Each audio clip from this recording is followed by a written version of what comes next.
아멘. 오늘 우리에게 주시는 하나님 말씀은 역대하 4장입니다. 역대하 4장 1절로 6절까지의 말씀입니다. 구약성경 659쪽쯤에 있습니다. 역대하 4장 1절로 6절까지의 말씀, 구약성경 659쪽쯤에 있습니다.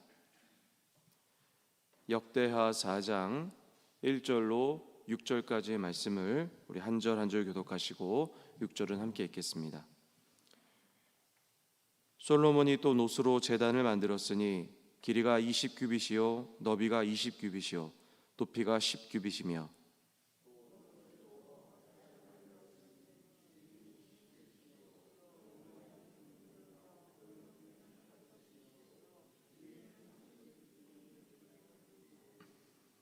그 가장자리 아래에는 돌아가며 소 형상이 있는데 각 규빗에 소가 10마리씩 있어서 바다 주위에 둘렀으니 그 소는 바다를 부어 만들 때에 두 줄로 부어 만들었으며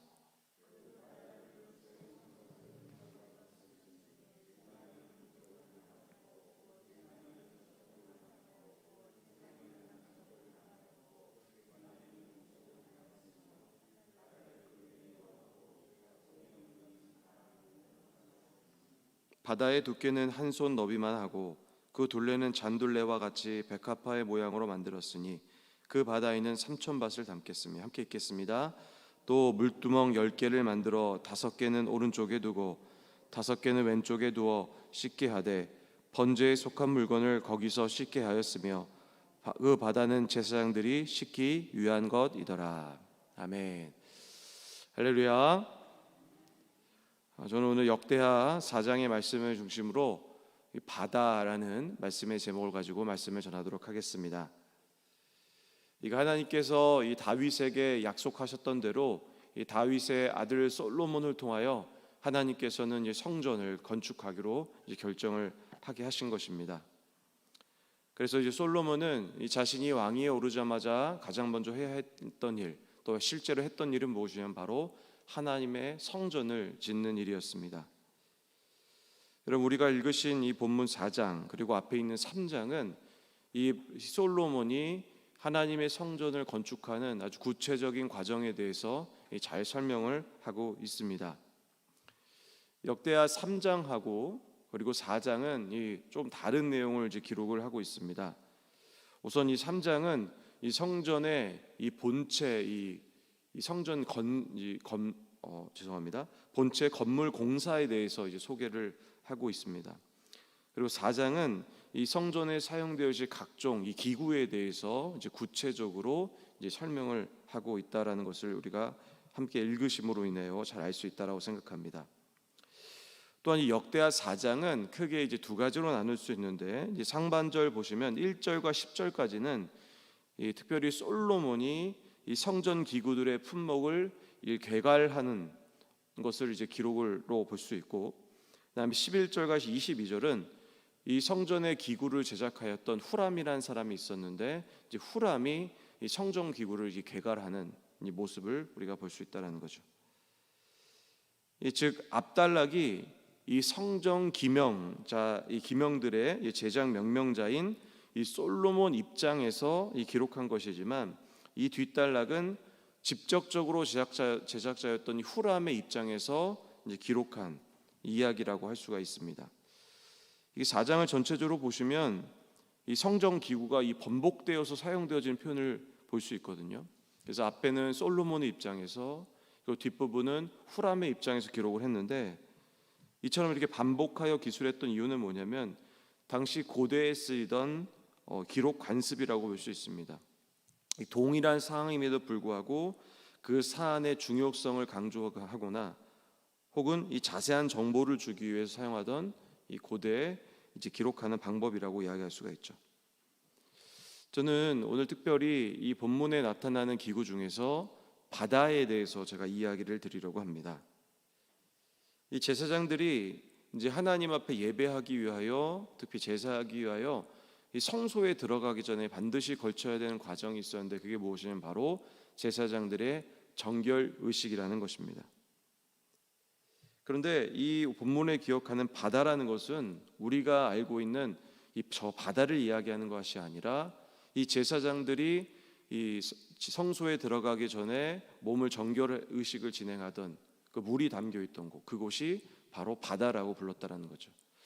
왜 굳이 그 이름을 바다라고 번역하고 바다라고 불렀냐면 그만큼 이 제사장들의 정결 의식에 사용되어진 물의 양이 너무나 많아서 그 크기가 너무 컸기 때문에 그래요. 그래서 그 크기가 너무 커서 그 이름을 바다라고 이름을 불렀다라고 알고 계시면 될 것 같습니다. 여러분은 본문 2절을 보시면 2절에 보시면 이렇게 기록을 합니다. 또 놋을 부어 바다를 만들었으니 지름이 10규빗이요 모양이 둥글며 그 높이는 5규빗이요 주위는 30규빗의 줄을 두를만 하며 이렇게 기록합니다. 이 바다의 규모에 대해서 구체적으로 언급하는데 뭐라고 말합니까? 이 지름이 10규빗, 그리고 높이가 5규빗, 그리고 둘레가 30규빗이라고 이야기를 하는 거죠. 당시 고대 시대 때는 우리가 지금처럼 뭐 자나 줄자나 이런 것들이 흔하지 않았기 때문에 사람들이 무언가를 재기 위해서 사용했던 단위가 있는데 그게 무엇이냐면 규빗이라는 단어예요. 이 규빗은 무엇을 얘기하냐면은 성인 남성들의 이 뭐라고 하죠? 이 팔꿈치서부터 이 가운데 손가락 중지까지의 길이를 보통 이야기를 하는데 보통 일반적으로 이 45cm 정도, 성인 남자 당시 고대 사람들의 성인 기준으로 한 45cm 정도 되는 이 규모를 바로 규빗이라고 이야기를 합니다. 따라서 이 대야, 즉 바다의 대야의 길이를 우리가 추정한다면 이렇게 우리가 생각할 수 있습니다. 무려 지름이 4.5m, 높이가 2.25m죠. 그리고 둘레가 얼마냐? 13.5m입니다. 그리고 이 대야를 이끌고 있는 이 두께가 무려 8cm나 된다는 거죠. 그러니까 당시 사실 정결 의식을 위하여서만 제조되었던 이 금속이라고 보았을 때 굉장히 큰 규모다. 우리가 이렇게 알 수가 있는 것입니다.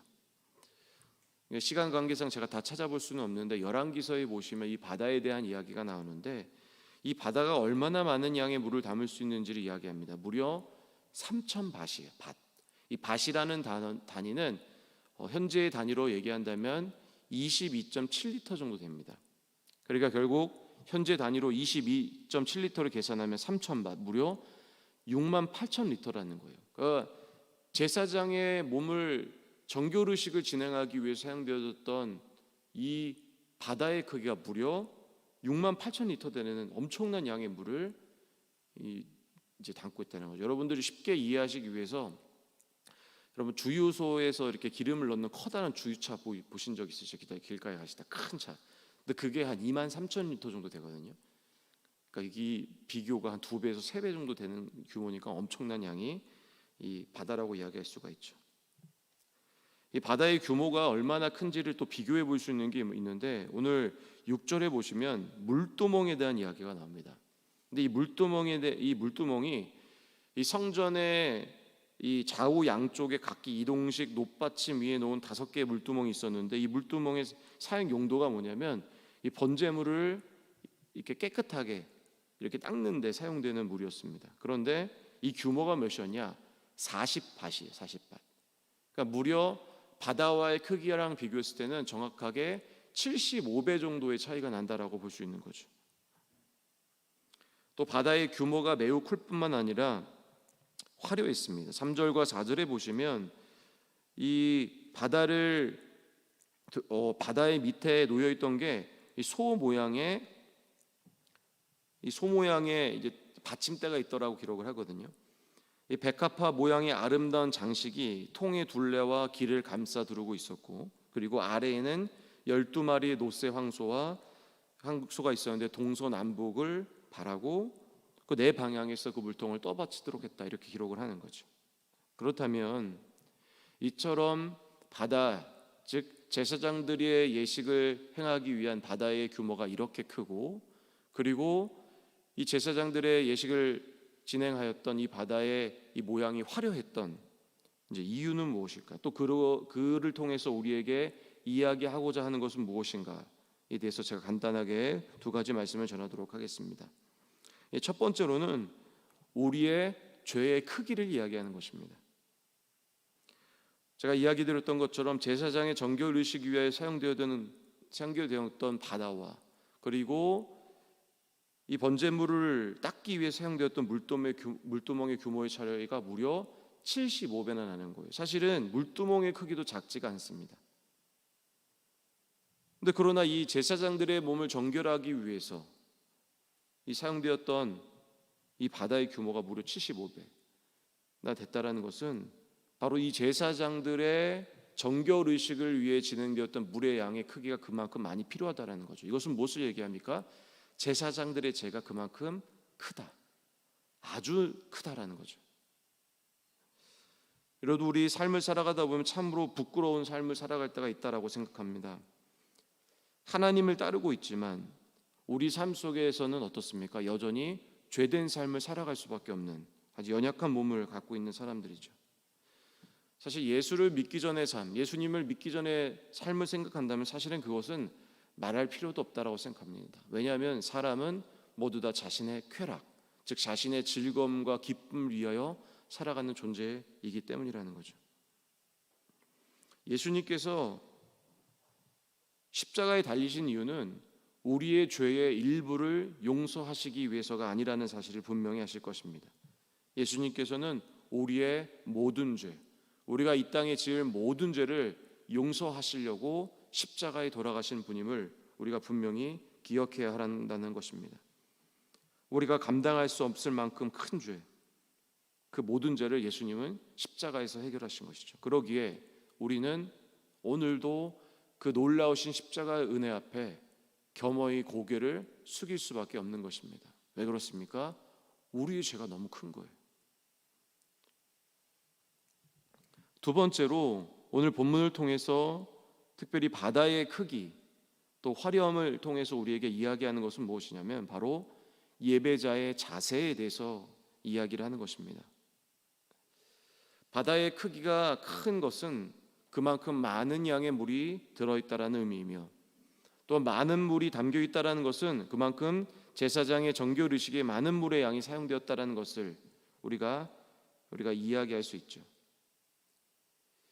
이 제사장들이 하나님의 성소와 지성소에 들어가기 전날이 되면 이 제사장들은 마음에 두려움이 있었습니다. 왜 그러냐면 자신이 온전히 정결한 상태로 들어가지 않는다면 내가 죽을 수도 있다라는 생각을 한 거예요. 그들은 과거부터 오랜 또한 기록을 통해서 또한 자신의 조상들을 통해서 분명히 보았던 것이 있습니다. 무엇이냐면 만약에 내가 정결하지 않은 상태로 하나님의 성소와 지성소를 들어가면 나도 이 조상들처럼 죽을 수밖에 없다라는 거죠. 그러기에 제사장들은 이 성소에 들어가기 전에 아주 엄격한 정결 의식을 진행하였습니다. 그러니까 하나님 앞에 예배하기 위하여 그만큼 이 제사장들은 수일의 시간을 걸쳐서 자신을 정결하게 한 이후에 하나님 앞에 예배했다라는 거죠. 우리는 어떠한 예배를 드리고 있습니까? 우리는 우리의 예배가 너무 쉬운 모습은 아닌가 그런 생각이 듭니다. 하나님께서 우리가 예수 그리스도로 인해서 사실 이런 제사장들의 엄격한 의식이 필요가 없었습니다. 예수님과 우리 사이에 있었던 휘장은 다 찢어졌고 하나님과 우리는 언제든지 교대할 수 있는, 언제든지 예배할 수 있는 그런 상태라는 거죠. 그래서 어디서든 자유롭고 편하게 예배드릴 수 있다는 거죠. 그러나 문제는 무엇입니까? 이 구약시대 정신이 넘어오지 않은 거죠. 사실 하나님과 우리의 그 관계 또 예배는 이렇게 엄격하고 또 아주 큰 절차에 걸쳐서 예배를 진행해야 했지만 우리가 너무 예배가 쉽다 보니 언제든지 예배할 수 있고 가정에서 예배할 수 있고 새벽 예배, 수요 예배, 금요 예배, 주일 예배, 속회 예배 무슨 예배든 쉽게 예배를 줄 수 있게 우리 예배가 너무나 쉬워져 버린 것은 아닌가 그런 생각이 드는 거죠. 이 코로나가 처음 발생했을 때 우리 어땠습니까? 대면 예배를 드릴 수가 없었습니다. 그래서 우리가 선택했던 건 뭐냐면 비대면 온라인 예배죠. 당시에 많은 목회자분들과 신학자분들이 처음에 이 코로나가 터졌을 때 온라인 예배는 진짜 예배인가 진짜 예배가 아닌가에 대해서 굉장히 큰 의견들이 많았던 것으로 기억을 합니다. 벌써 코로나란 시간이 1년이 훨씬 넘었죠. 작년 2월에 한국에 이 코로나가 터졌으니까 꽤 많은 시간이 지났습니다. 그리고 지금 이 훌쩍 1년의 시간이 지난 시점에서 어떤 분들도 온라인 예배가 아니다라고 얘기하는 사람은 좀 없다라고 생각합니다. 그러나 온라인 예배의 가장 큰 문제는 무엇입니까?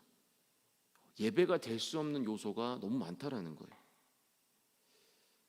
몇 분의 성도님들과 이야기하면서 제가 들은 것은, 물론 어떤 분들은 또 나름의 어떤 절차와 과정을 통해서 온라인 예배를 잘 드리지만, 사실 많은 성도님들이 우리가 지금 이 자리에 모여서 함께 드린 예배와 같이 온전히 예배에 집중하고 온전히 하나님만 바라는 그런 예배가 잘 진행되기가 어렵다라는 거예요.